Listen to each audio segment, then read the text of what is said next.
Alright, so I wasn't planning on filming today, but I found this problem on the Mach 1, and when there's a problem, there's content. When there's content, there's more opportunities, so let's go ahead and do this. As you guys know, I am running on the 3P Airlift Management System, and when you're running on bags, you're bound to run into a few issues, including air leaks. So I went ahead and started the car up, waited for the tank to fill up, and then I started hearing this like little tss, and it was coming from this airline right here. So I just went ahead and disconnected it and then connected it back, and that seems to resolve the issue. But lately, I've been noticing an air leak on this left-hand side. So usually when I drive the Mach 1 and then I come back home and I park it in the garage, I don't completely air out. I just leave it at my drive height. The reason for that is because usually when I wake up in the morning and I have to go to work or something like that, I usually find myself waiting for the air tank to fill up since it drops to 0 PSI and I have to wait for it to fill up to around 65 or 70 PSI. And that can take around 5 minutes since I am running on one compressor. So I just like to go ahead and leave it at my right height so that way I can just get up, turn on the car, and leave. But since I have an air leak on this one, all 3 bags will be at around 65, 70 PSI, and then this one would drop down to 0. So basically what that means is that there's air leaking through one of the lines. So overnight, it'll just be like tss the whole time, which drops it all the way down to 0. So basically, in order to fix this, we have to go ahead and remove the wheel and check the airlines, and hopefully it's not the strut. If it's the strut, then it's going to be a major issue, but if it's one of the airlines, it'll be a super easy fix.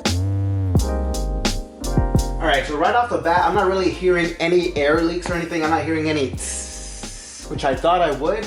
Everything seems normal. I mean, nothing really seems out of the ordinary. I'm even checking the airlines and I'm not feeling any air or anything like that. So that's super weird. Ooh, okay. So I have my flashlight on so you can see a little bit better. And if you can see that right there, you see those bubbles?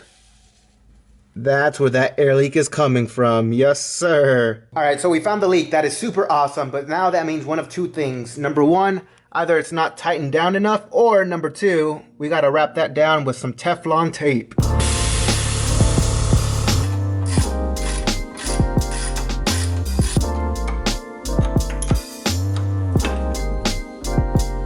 And I'm not even gonna lie, I kind of dropped it down a little bit more than I had to. So apparently you're not supposed to be able to see these threads right here. As you can see about 1/2 inch. And I didn't really drop it down enough to the point where, oh, I want to keep it and I want to mess up my suspension. Nah, so if you're on airlift and you're looking to drop it a little bit more, I would not recommend this. And this is probably why I had that air leak right there. Gotta make sure no air leaks come again. Wrap this around 4 times. I think that should be plenty enough. Alright, so this is moment of truth. When I fill these up with air, there should hopefully be no more leaks. If there is, then I give up. Spray it down a little bit. And so far, so good. I'm gonna go ahead and wait about 5 to 10 minutes and see if any bubbles come up. And if nothing comes up, then I think we are set to go. So I went ahead and put the wheels back on. Right now, what I'm gonna go ahead and do is I'm gonna go ahead and air out and calibrate the system all over again. And I also added a small spacer in the front, so that would go ahead and stop the rubbing against my fender lining. And I'm excited to see how that fitment. Whoa, okay.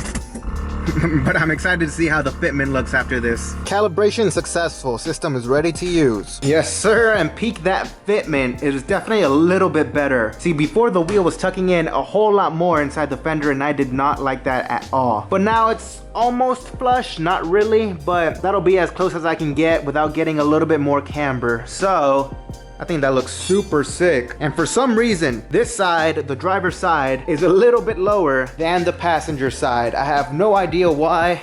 I already went ahead and got that alignment, so it's the same with the rears as well. So I have no idea why, but I'm not really too concerned.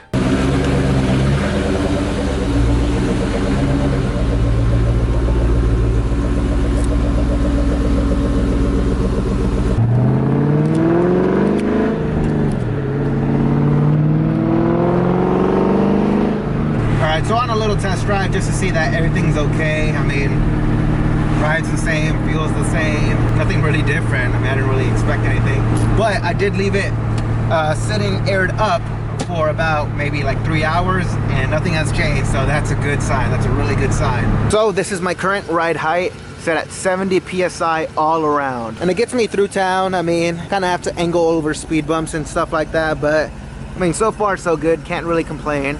And that throwout bearing, man, that thing is getting on my nerves. I hear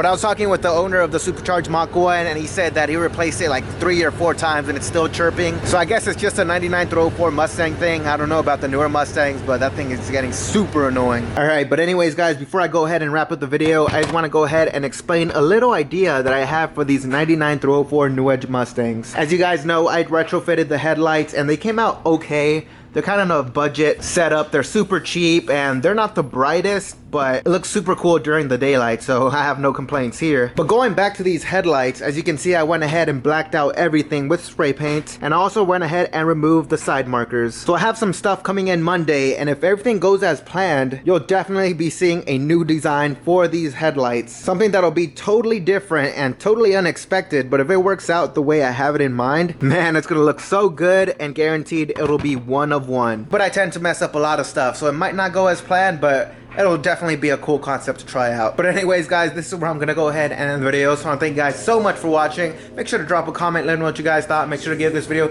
a huge thumbs up and make sure to subscribe and share with your friends. And guys, thank you so much for 12K subscribers, and I'll see you guys on the next episode.